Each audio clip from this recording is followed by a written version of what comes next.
Hi అండి, welcome to Sweety channel. మీలో ఎంతమందికి ఫుడ్ వీడియోస్ చూసినప్పుడు అబ్బా ఇప్పుడిప్పుడుకి తింటే బాగుండు అని అనిపిస్తుంది? ఈరోజు మీకు ఇన్స్టెంట్గా అంటే ఒక హాఫ్ అన్ అవర్లో దోశతో పాటు చట్నీని కూడా చేసుకునే ఒక రెసిపీని అయితే మేము ముందుకు తీసుకొని వచ్చేసాను. నిజానికి కర్ణాటకలో ఒక 100 మందిని తీసుకుంటే మీరు ర్యాండమ్గా ఆ 100 మందిని బ్రేక్ఫాస్ట్ ఏమి అని అడిగితే ఖచ్చితంగా అందులో 50 మంది రవ్వ దోశనే చెప్తారు.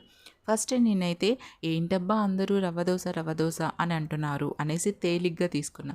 కానీ ఒకరోజు మా ఇంటి పక్కన ఆంటీ నా కూతురు కోసం ఒక చిన్న రవ్వ దోశ అండ్ కొబ్బరి చట్నీ తీసుకొని వచ్చిందనమాట.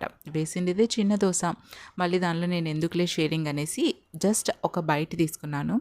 చాలా నచ్చింది. సో నేను ఫ్యాన్ అయిపోయినాను. నెక్స్ట్ డే ఆ ఆంటీని అడిగి ఏమేం చేయాలి, ఎలా వేయాలి అనేసి నేర్చుకున్నాను అనమాట.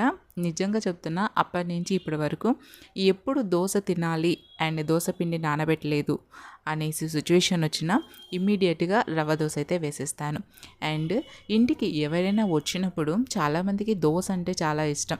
సో అలా ఎవరైనా వచ్చినప్పుడు హాఫ్ అన్ అవర్లో వాళ్ళకు దోశను చట్నీని చేసి పెట్టేయచ్చు అనమాట. వాళ్ళు కూడా హ్యాపీగా ఇంత బాగుంటుందా అన్నట్టుగా తింటారు. రవ్వ దోశకు కావలసిన ఇంగ్రీడియంట్స్ వచ్చేసి రవ్వ, పెరుగు, ఆనియన్, పచ్చిమిర్చి, క్యారెట్, అలాగే కరివేపాకు, ఉప్పు.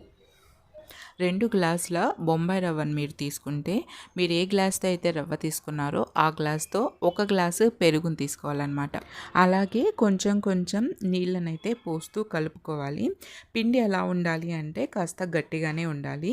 నీళ్ళు అయితే అవ్వకూడదన్నమాట. ఎందుకు అంటే పిండి గట్టిగా ఉంటేనే దోశ తిప్పడానికి వస్తుంది. ఒకవేళ నీళ్ళు ఎక్కువ పోస్తే దోశ అయితే తిప్పడానికి రాదన్నమాట. అది చూసుకోండి. సో వీటి రెండింటినీ కలిపి ఒక 10 మినిట్స్ పక్కన పెట్టేసేయండి. 10 మినిట్స్ నానడానికి పక్కన పెట్టిన ఈ రవ్వ మిశ్రమంలో చిన్నగా తరిగిన ఆనియన్ని, అలాగే క్యారెట్ తురుముని, పచ్చిమిర్చిని, కరివేపాకుని చిన్నగా కట్ చేసి అయితే వేసుకోవాలి.